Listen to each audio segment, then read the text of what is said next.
that? I had to share something with you. Did you hear me? Mm-hmm. So I was talking to my sister Heather yesterday. Do you remember me telling you about Heather? Do you remember? No? No. So my mom had these two best friends, Joycey and Carla. Carla had Bonnie and Joycey had Heather. And I've known them since I was born. And like my mom was like their mom. And Heather used to work at a radio station. And I used to go with her to the radio station while she was working. But Bonnie and Heather were really close to my mom. I know I've told you about Bonnie before. So she lives in Vegas with her husband. At my mom's funeral, as soon as she walked into the room, into the funeral room, like before it started, I watched her burst into tears and then run back out. And that was like the last time I ever saw her. So we talked about that yesterday because I was like, where did you where'd you go? Because you never came back. So I was telling her about how when my sister-in-law Samantha came to visit us in Grantsville years ago, about how I asked her about all these things that had been like coming up for me in my memory. And I just like things I remembered as a kid. And I had asked Samantha all these questions to clarify all these things for me. But for some reason, I can't remember any of the answers that she gave me. Like none. I remember asking her things and about events and certain people and stuff like that. But I don't remember the answers. So I was telling Heather this yesterday. And I was like,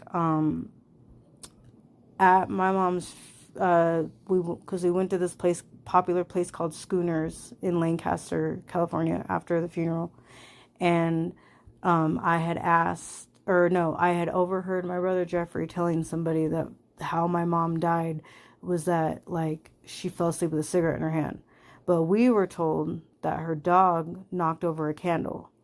So I asked her which was true, and she said she heard the cigarette thing too. But she said that there was extreme sketchiness around my mom's death. And why it was never investigated, I don't fucking know. But she's like, do you remember like the albino guy that we all hated that was like horrible to your mom? Like supposedly he had gone to the grocery store while the fire was happening, and then he came back and the trailer was gone. And she's like, I always felt like there was something sus about that.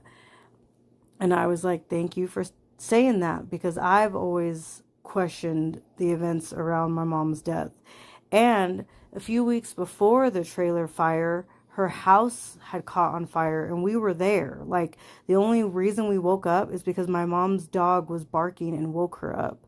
And we didn't know how the fire started. So like the fact that Heather thinks that there was, because like the guy she was talking about, he wasn't albino. He was just an extremely white mixed guy. Like you could definitely tell he was like black, but like he was very, very, very, very fair skinned. And he was a piece of shit. And my mom had like black eyes from him prior to passing away. And my brother Jeffrey had like beat his ass at least twice for putting hands on my mom. So I fucking hated Bobby. Like he was like a scary ass guy and he was mean. And so Heather's like, yeah, like I always suspected that he had something to do with it. And then he died a year after my mom did. And then Heather also told me that she believes that my mom was like coming down from a withdrawal because she had been using meth with him at this time. And so that part was new information for me. But what wasn't new information, because I always suspected that there was some weird shady shit around my mom's passing.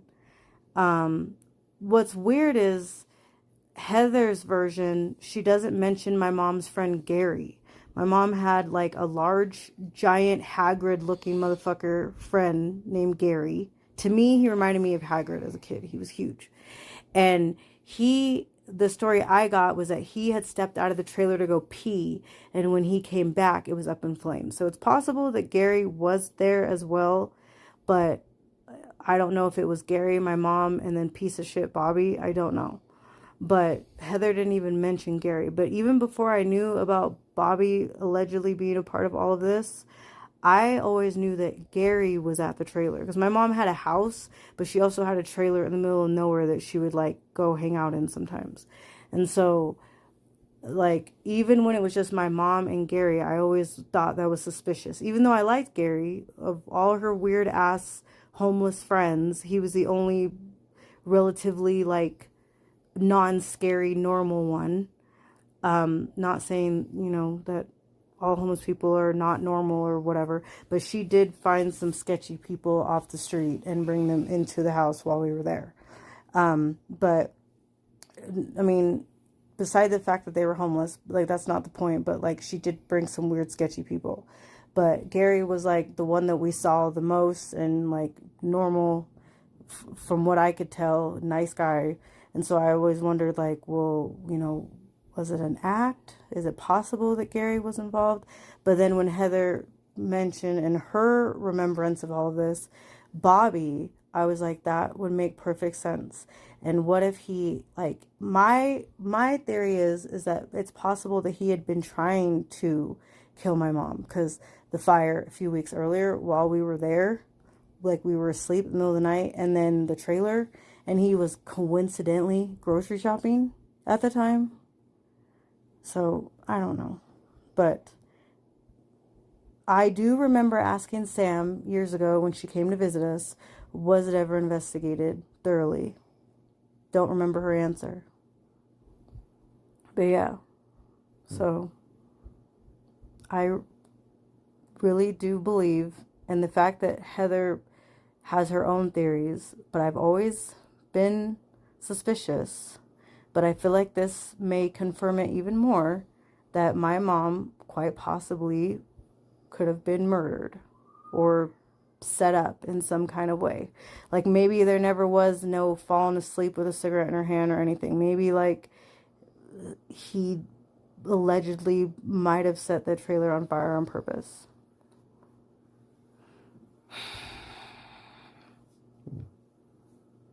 And nobody... I mean, I feel like if a fire expert would have went in there, he would have found the cause. Yeah. Because like I said, I don't know. As kids, we were told that her dog knocked over a candle. But I overheard my brother telling somebody at the meetup after the funeral that she fell asleep with a cigarette in her hand. And by this point, I don't know if like the fire investigation had been concluded or what.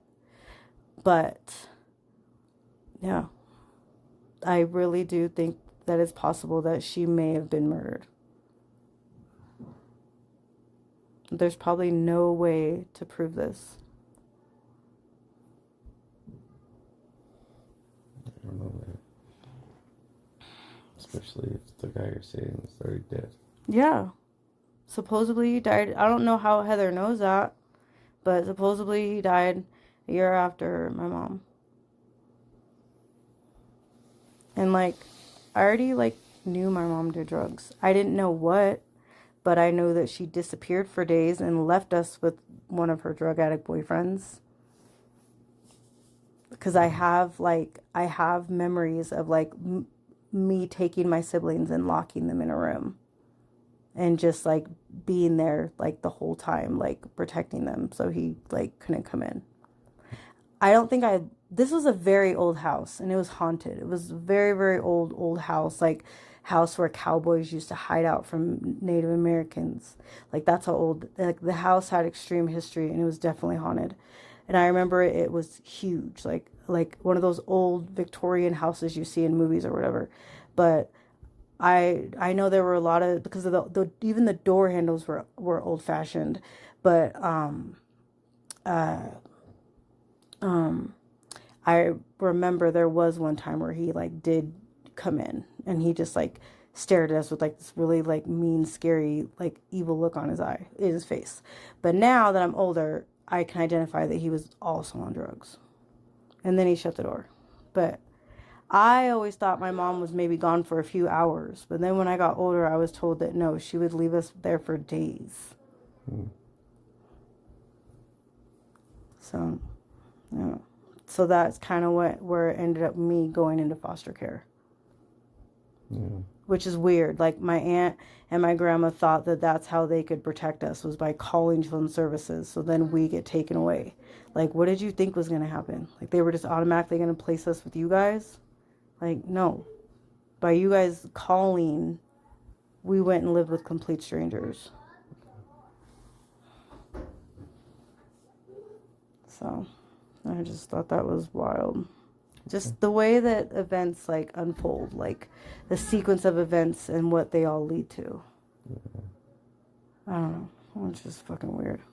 And I hate how everybody has all these versions and all these little pieces of the puzzle that was my mom, and I have to ask all these different people things because like, this is what I remembered at that age, but what was actually happening. And so I feel like there's all these people, mainly on my mom's side of the family and my dad's side of the family, and everybody has this puzzle piece that is an answer to all these questions that I have. But there are so many people that I can't ask, like the family members I don't speak to. Wow, it's fucking weird. Like, I'm trying to put together this puzzle, and everyone has a puzzle piece, either on my mom's side or my dad's side. Sorry. Come here. Okay. Back up on my bullshit. I'm trying to be. I meant that in the most positive way possible. If I was successful in attaching that snippet from a few days ago of a conversation I had with Tiger, yeah. So, got some new information. I don't know what to do with it. I've sat on it for a few days. I really don't know. I really don't know. What I could do with it. So yeah. Welcome to episode 9 of I Could Be Meaner podcast. This is your host, Sadie, aka Capricorn Clark. Yeah, I know I've been MIA.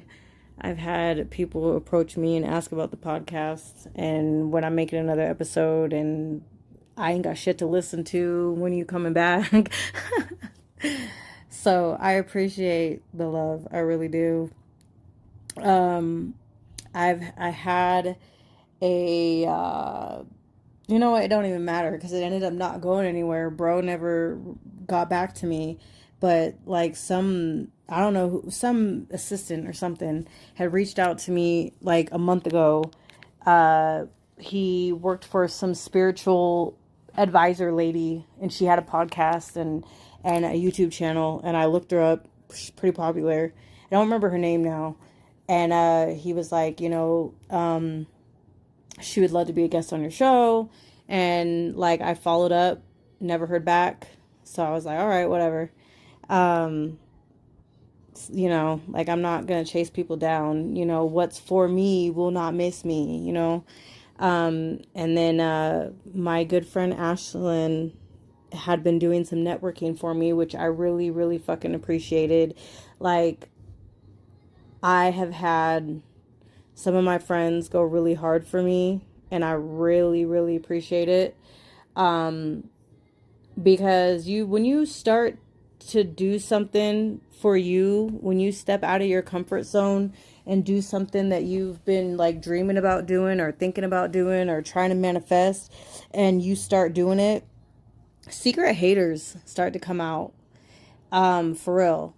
And people silently watch and like hate. And it's like comical to me because I'm like, you could be doing this too. If there's something that you want to do that.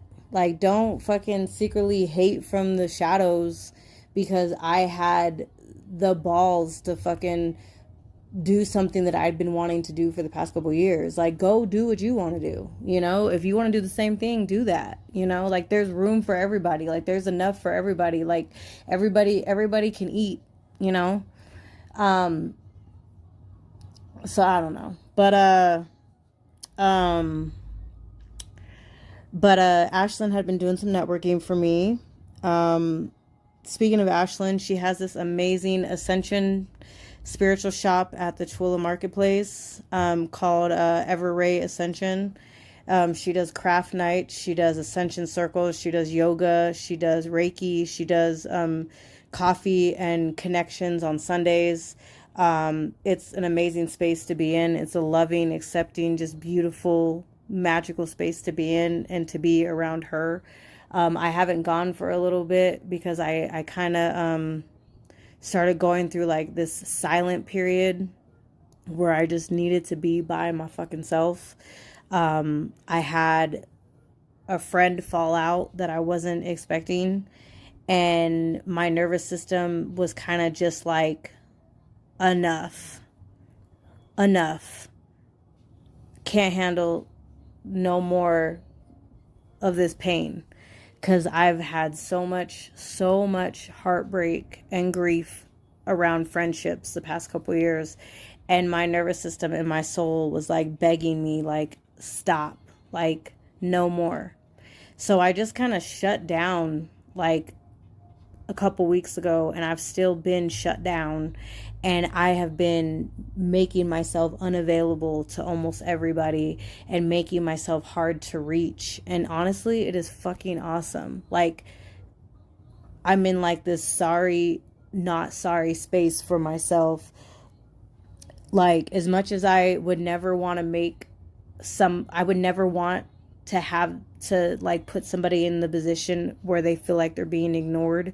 Like, I would never want to do that to somebody, because I've had it done to me and it fucking hurts. It hurts a lot. It makes you feel worthless. It makes you feel like you don't matter. It makes you, depending on who the person is, it may make you fucking lose yourself. To be like, I matter that little to you that you can't respond, you know? That you can't tell me what I did wrong or why you don't want me in your life anymore or whatever. So I would never want to make somebody feel that way. Even if I'm going through a hard time, I've said this before, I am that person where I could be crashing out on the floor. And if you text me in that moment and are like, hey, like, let's go for drinks tomorrow, while I'm sobbing and crashing out, I'm still going to respond like, okay, sounds fun. And you have no idea that I'm fucking crashing out, because I don't like to leave people on red. I don't like to make people, you know, like, but I've been prioritizing like the fuck out of me the past couple weeks, and I'm listening to myself and I'm listening to my soul and what she needs, and not catering to everybody else, because that's all I fucking do. It's how I'm made, is to just fill the cups of everybody while mine is like left knocked over and empty. I mean, there are people in my life that absolutely fill my cup up. My husband, he lets it overflow in abundance, but I feel like we have multiple cups. We have cups with every single person in our life. I don't think it's just one cup. I mean, I think it's one big cup that makes up, like, I think it's a bunch of cups that make up one big cup. Tiger definitely pours into it in abundance. I would say my best friend Chelsea is probably another person that is very good at filling it. And, you know, like Ashlyn, and like my new friend Brittany, you know, and like tons of other people that, you know, I may not talk to every day, but not have like a super close bond with, but they still like check in, or they still ask me how I'm doing, or they notice when I go quiet, or they simply just love the podcast and ask me what I'm doing with the podcast. You know, like all those little gestures like fill my cup, you know. But there were also a lot of people that were just draining it, and while I'm filling theirs. And so yeah, my soul was just like, you gotta stop. Like, you gotta stop. No more new friends. And like no more overextending yourself for people who don't give a fuck, who misconstrued your intentions and your character, who walk all over you, treat you like a doormat, disrespect you, totally just disregard the love and care that you're trying to give them, protection, all that stuff. And then, they don't even realize what they lost or how good they had it, you know, being in your life until you're gone, you know? And so this most recent friend fallout, which is, it's been several weeks now, so I'm absolutely like beyond over it. But, and it wasn't even the person, like, at all. Like, this person, like, didn't really mean that much, but I'm still that person that when you're in my life, I give my all, like my love, my care, my attention. I remember important dates. I remember your birthday and tell you happy birthday, even if you never bother to remember mine. Like when you go quiet, I'm that one that checks in. I'm the one that texts first, calls. Most of the time, if I'm not reaching out, I wonder like if the connection is even one-sided, because I start to realize that I'm the only one really putting in effort, like that's always me. That's always been me. So I've brought this up before. I love fucking hard, but my fallback game is just as hard, just as hard. Like I can love you and care about you with my whole fucking being, but as soon as I fall back, like I'm done. Like I'm done. I'm not coming back, like ever. Like I don't, depending on what you did, you may not even get 3 strikes, like, and I forgive everybody for me, so I can move on. But it doesn't mean that you will ever get to like bask in my circle and be in my presence ever again, or sit at the tables that I'm at. It doesn't mean that I will ever trust you. Like it's very, very hard for people to come back into my life when they've hurt me to a very deep extent. If they've apologized and taken accountability, then yes, I have an easier time letting people back in. But you're still on notice. Like I'm still watching you. I'm still paying attention to how you are moving and what you are doing.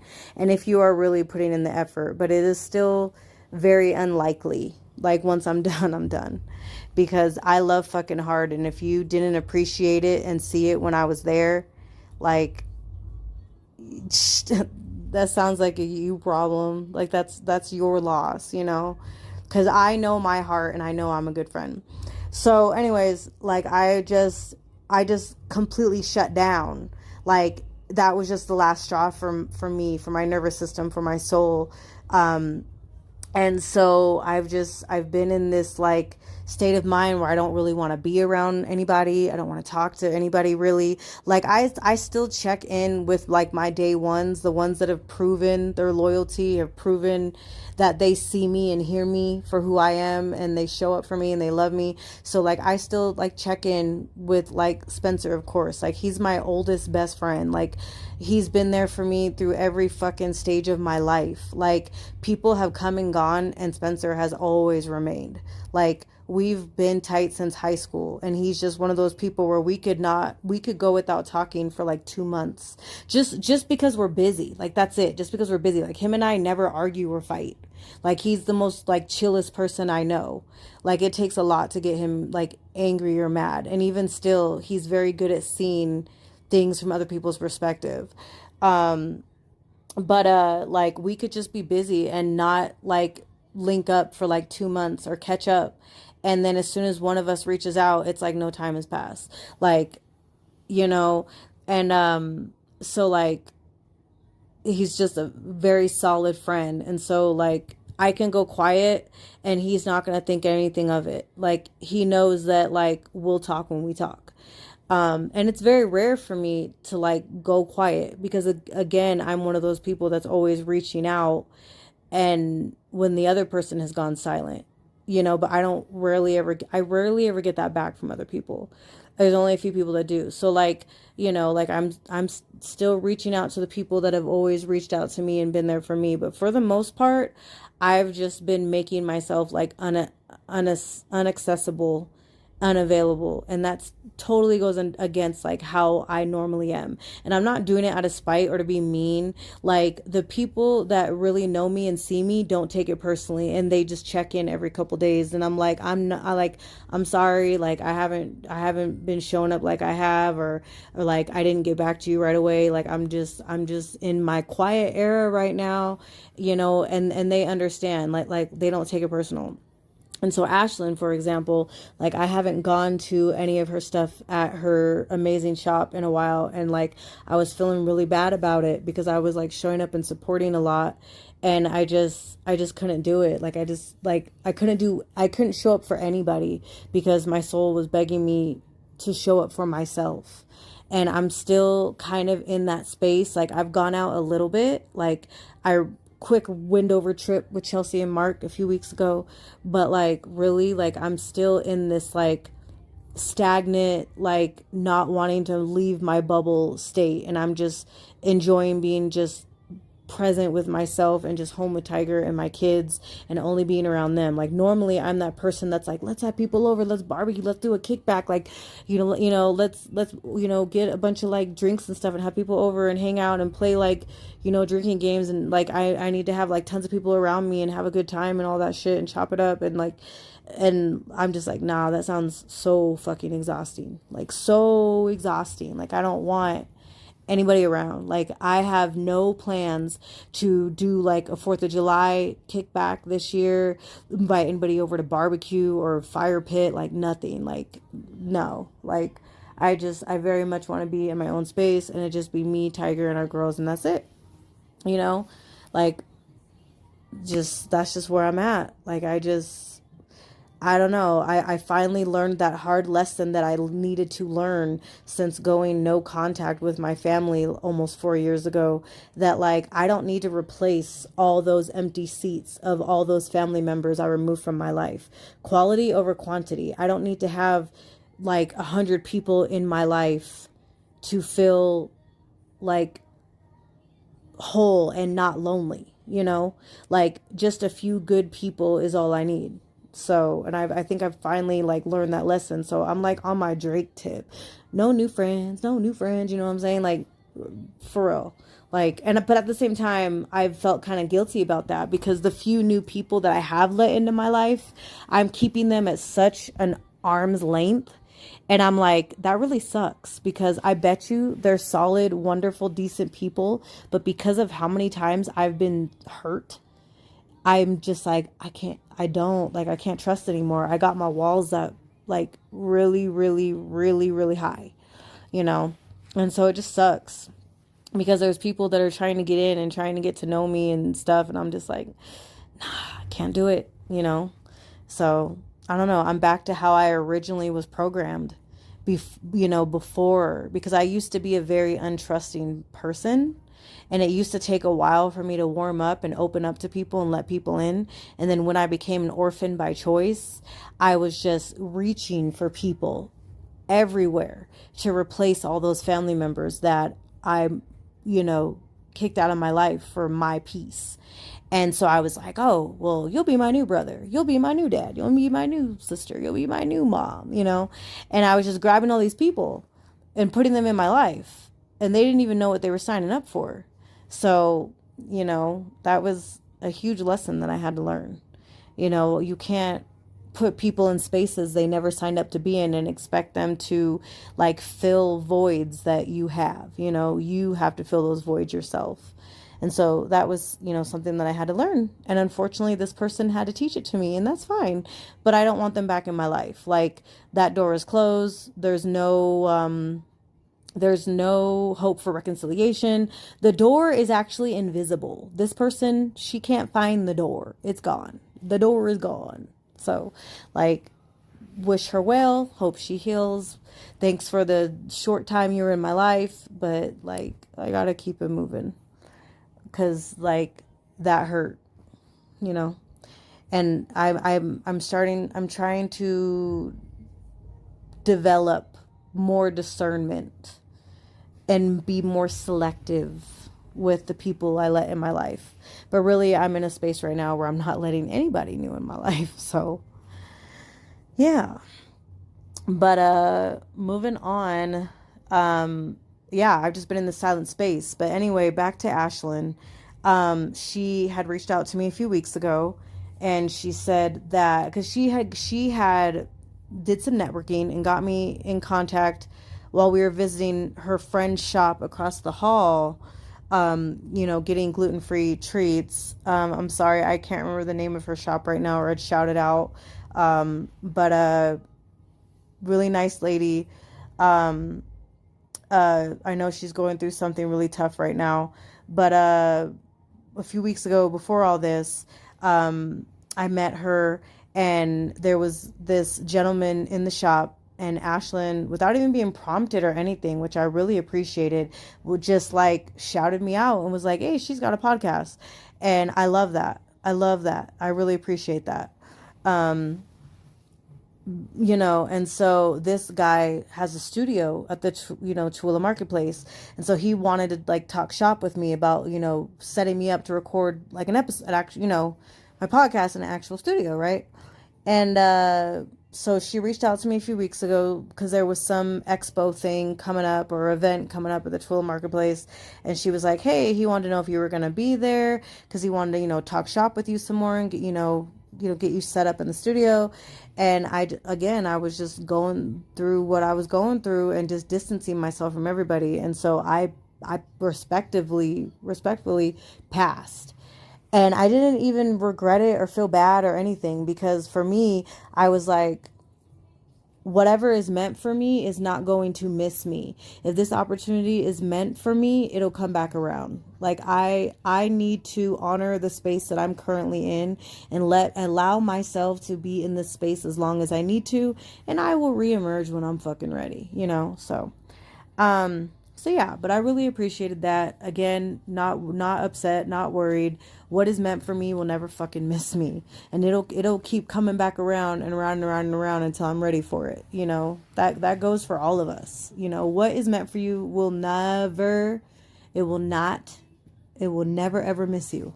Like that job, that person, that opportunity, like that home, what have you, that dream, whatever is meant for you, will not miss you. Like it'll keep coming back around until you're ready to receive it. Whatever is meant for you. But anyways, so my daughter, my oldest, she just graduated high school last week.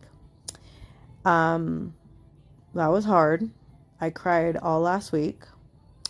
I cried pretty much through the whole fucking graduation ceremony. This is my baby. This is my oldest. This she's the one that made me a mom. That poor kid got the most unhealed, most unregulated version of me. And that was one of the reasons why I was like crying so much last week, because I had all this like unresolved mom guilt come to the surface. Like the first 5 years of her life, like she was dealing with the most unhealed, most unregulated version of me, and she was growing alongside me while we're just both trying to figure out life, and I'm trying to figure out how to break generational curses and cycles, so I'm not passing that shit on to her.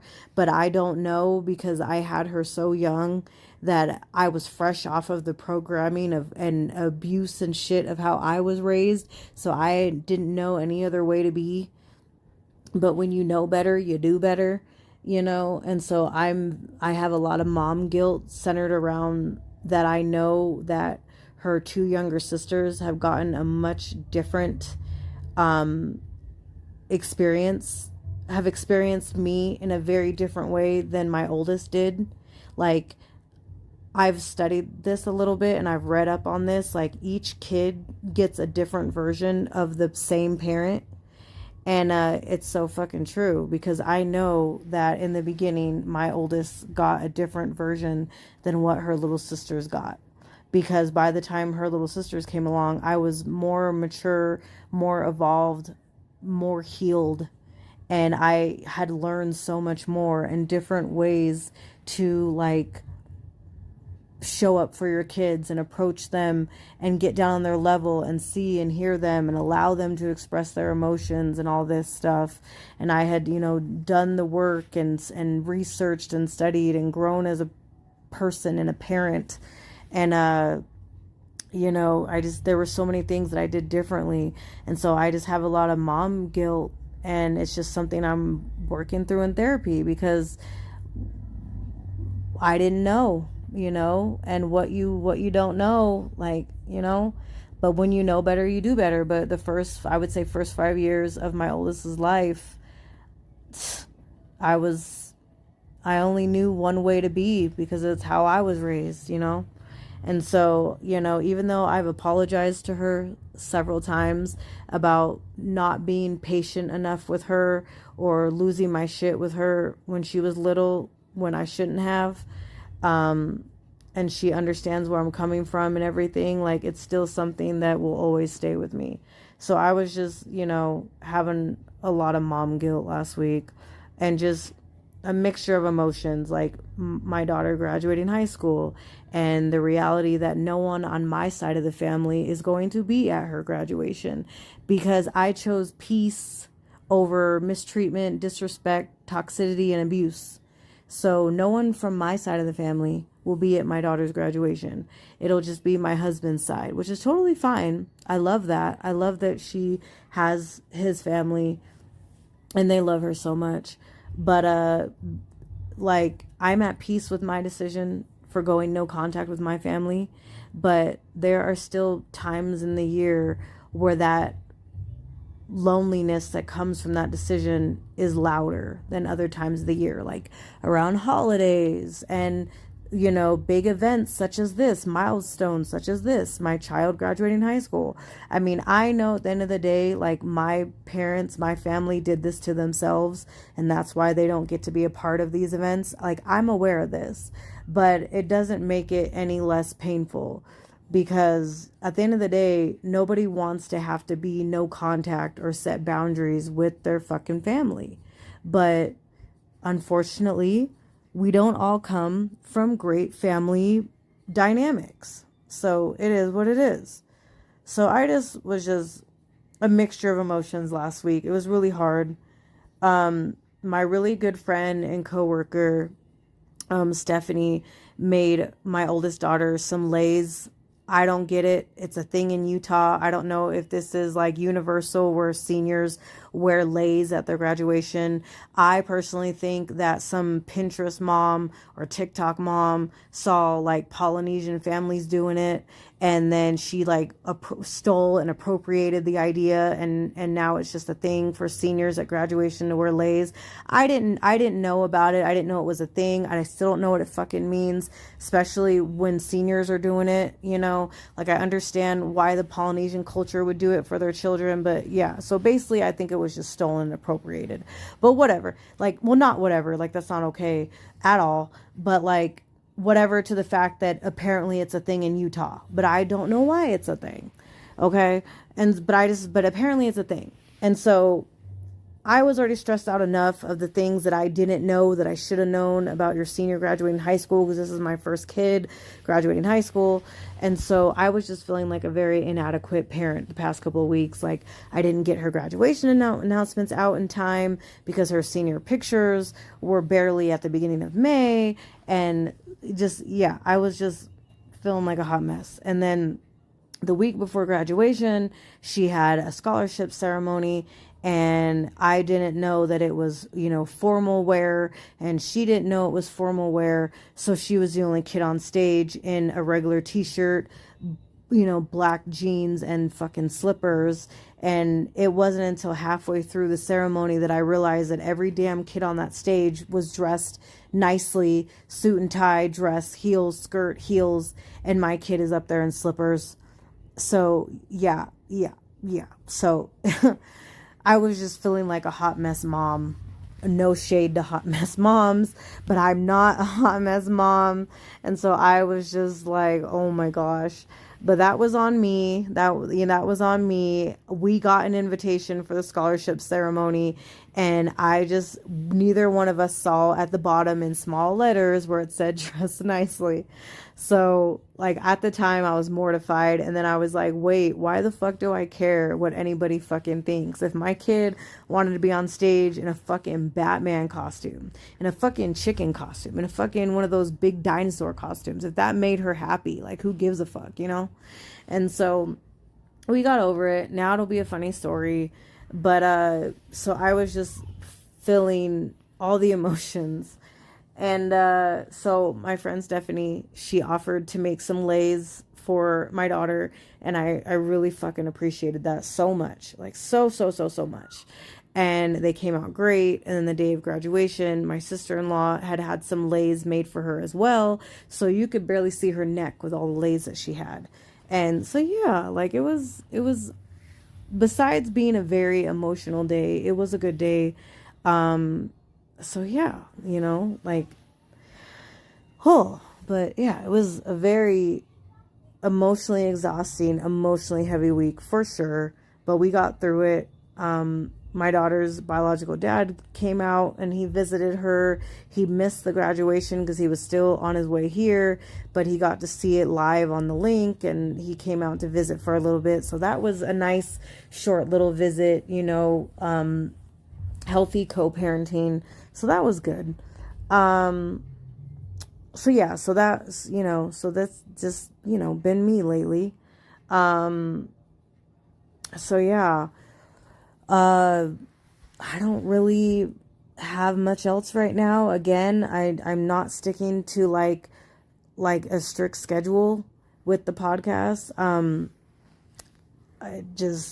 I've been going back and forth of even if I want to continue it. I hate to say it, but like my life is just, it's so up and down, and it's literally one day at a time for me. And I'm constantly riding shifts with my energy. And it just depends on how I feel from day to day. I've also been writing a book, and lately there's been a stronger pull and tug towards working on the book than the podcast. And I know I could do both, but like I said, I'm riding the waves of the energy shifts that I, deal with day in and day out. So it's really just what I feel. I didn't want to share. I'm not trying to judge, but I think it's very odd. My daughter got a birthday invitation yesterday, my 9-year-old, and the top of the invite said Jesus and jammies. And my husband thought that was fucking weird. I mean, we live in Utah, so it's a very religious, dominant state. But he was like, what the fuck? Honestly, to him, it screamed like pedophile. But for me, it was just fucking weird, because it's like, why are you labeling a child's invitation Jesus and jammies, and you're not even taking into like regard that all the kids that you're inviting, some of them may not be religious, or their families may be spiritual, or they may not practice any sort of religion. And so you were just assuming going into it that, I don't know, like, I'm very open. People are allowed to believe whatever they want to believe or not believe. I myself am spiritual. I was raised and baptized Catholic, but I've gravitated naturally to spirituality over the past couple of years. It was kind of like forced onto me after my spiritual awakening and all, and I didn't know what any of that was. I didn't know what chakras or angel numbers or any of that shit was. But I just gravitated naturally towards it. Once I was like forced onto my own spiritual journey, against my will. So we thought that was fucking weird. Me personally, I think, because this happened to my niece when she was little, and this happened to my oldest daughter, I think that the invitation honestly was a way of the parents to kind of weed out and see who is of the LDS church and who isn't, so they can then start to isolate their child from those kids that are not LDS. Because I watched it happen again with my niece, and I watched it happen with my daughter. My daughter had a ton of friends from like kindergarten to 3rd or 4th grade, and then all of a sudden the clique started, and she stopped being invited to things and being left out of things. And the hidden quiet conversation was because we weren't LDS, which I think is absolute bullshit. It shouldn't fucking matter what your religion is or what your religion isn't, or what you believe or don't believe. It should really just come down to, are you a good person? Are you a kind person? Are you a nice person? That's all that fucking matters. What you believe or don't believe, or whether it doesn't fucking matter. It shouldn't fucking matter, right?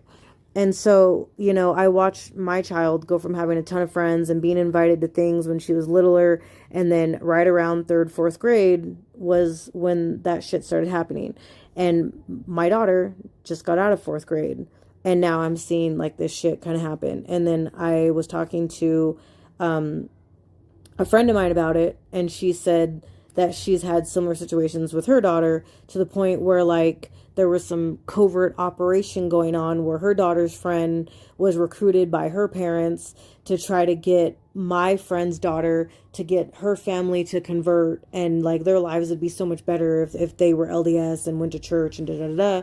And the girl was honest with my friend's daughter and was like, yeah, my parents have been trying to get me to convince you guys to convert and da da da. And it's just like, that is so fucking weird, because like this friend in particular, like, she doesn't have a belief system. She's considered like atheist, but she's not like, when her kids have friends over, she's not telling their friends about atheism and trying to convert them to atheist. She's not saying anything to them. Like, she's just accepting them and loving them how they are and welcoming them into her home. And so it's like, who looks like the fucking asshole in this situation, right? Like, you trying to fucking do this whole you can't sit with us bullshit because you don't believe how I believe. So yeah, it was fucking weird. We got the invitation yesterday, and we weren't, already my daughter has a birthday party to go to that weekend, so she's not attending this birthday. And even still, I don't know the parents, and the invitation was fucking creepy, so I'm like, we're absolutely not going. But it was just fucking weird. It was fucking weird. And like, only in Utah.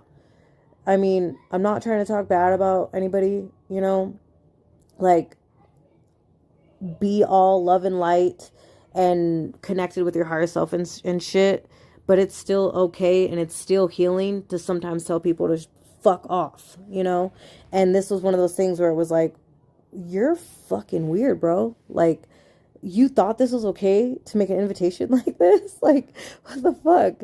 Like, what the fuck, And like, imagine if the invitation was like the devil and s'mores or some shit, Satan and stories, like, fucking weird. Like, believe whatever you want, but like, why do you have to like impede that belief? Like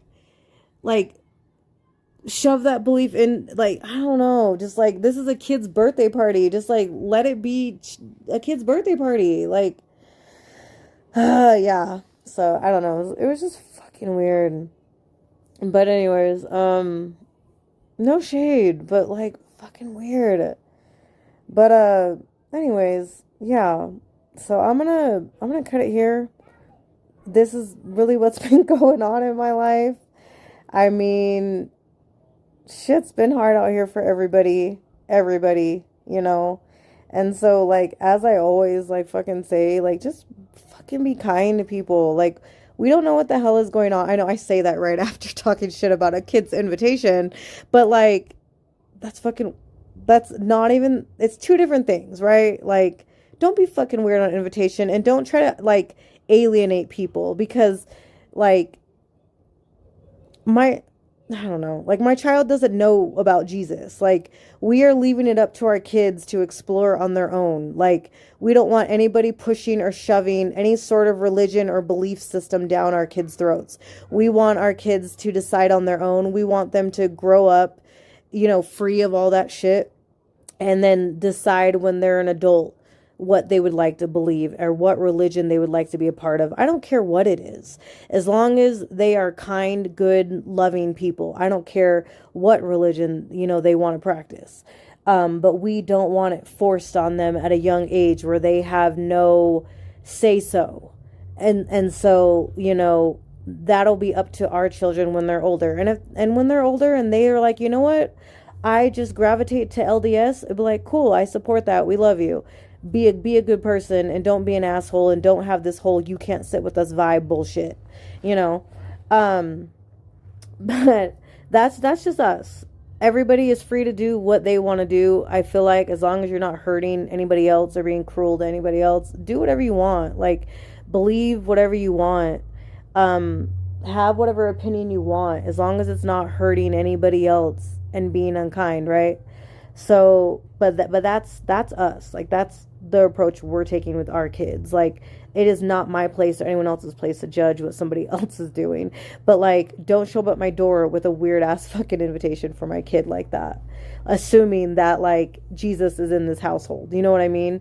Like, not that he isn't. Like, I have my own special relationship with the divine, with the universe, with God. I don't, my God is not the same one that they go to church on Sundays to preach to. Like, I have my own personal, sacred, loving bond with,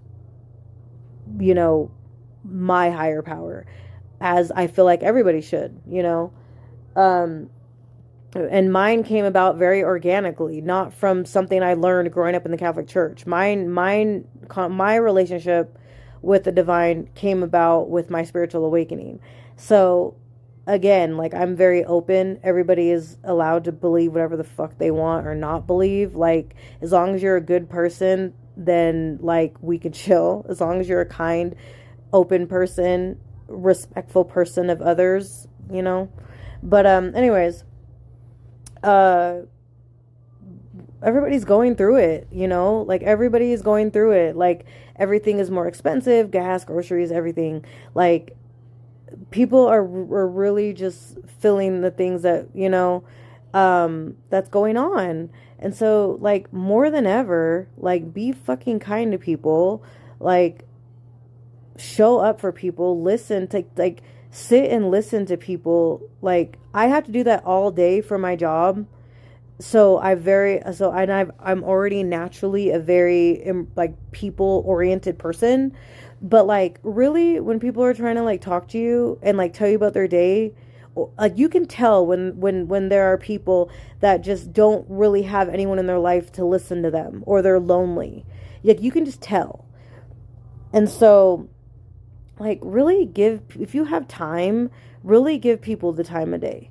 Really, like, sit and listen and absorb what other people are telling you and be present in the moment with them and, like, see and hear them. Like, people need that. People need to connect. They do. They really do. So, I mean, like, I know it's hard for those of us that are empaths because we absorb other people's emotions. So it's really hard, and we have to learn how to, like, regulate and alchemize that extra energy that we're carrying from other people. I'm still figuring that out. I'm still learning how to alchemize it and, like, regulate it properly so, like, it doesn't affect me so deeply. But, like, people deserve to be seen and heard, right? And so, like, what time you can give people, like, absolutely do that. Compliment people, like, tell them you like their shirt, tell them they look very pretty, like, you like their glasses or their hair or something. Like, tell them you like their fucking energy, tell them that their energy is dope as fuck. Okay? Like, that's a bomb ass compliment you can give somebody. Like, your energy is dope as fuck. Like, I love being around you. You know what I'm saying? Like, what you bring to the space is just awesome, So, yeah. But I am not going to say when I will be back because I don't fucking know. But I am going to try to be more consistent. But like I said, I am listening to my soul. I am letting her guide me. I am allowing her to run the show and her telling me what we need So, you know, if she says, yeah, keep doing this podcast, we're going to keep doing it.